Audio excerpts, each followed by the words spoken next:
এখন বাজে রাত্রি 10টা, আমার যেতে হবে রান্নাঘরে। এতক্ষণ শুয়েছিলাম তাই উঠে পড়লাম। 10টা, 10:15, এমনকি 10:30 এভাবেই আমরা রান্নাঘরে যাই, কারণ আমার বর অনেক দেরি করে আসে। ভাবলাম পরের কাজটা আর কি আগে করে রাখি, আগেই মাথাটা আশ্রিয়ে রাখছি, পরে রান্না করে আসে আর আশ্রাতে হবে না। তো রান্নাঘরে আমি কিন্তু এসেও পড়েছি। আজকে সেরকম কিছু রান্না করতে হবে না, যা আছে সেগুলো গরম করব। বরের জন্য পাঁপড় ভাজবো আর হচ্ছে বেগুন ভাজবো। আমার বর এই ভাজাভুজি জিনিসটা না ভীষণ পছন্দ করে। পাঁপড় ভাজা তো এক থালা খেয়ে নেবে।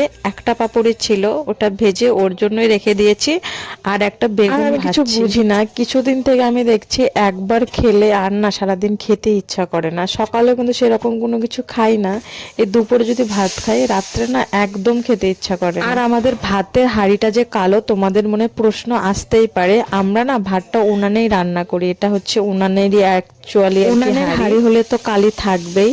এখন আমি হাঁড়িটায় আর কি গ্যাসের মধ্যে ভাতগুলো যে আছে সেগুলোই গরম করে নিচ্ছি। আর দেখো চায়ের কতগুলো বাসন, চা খেলে না এক গাদা করে আমাদের কিন্তু বেগুন ভাজা পাঁপড় ভাজা হয়ে গেছে। আমি ভাতটা বসিয়ে দিয়ে এসে এগুলোকে মেজে নিচ্ছি। আর আমার মনে হয় ঠান্ডার দিনে সব থেকে কষ্টের কাজ এই হচ্ছে বাসন মাজা। তোমাদের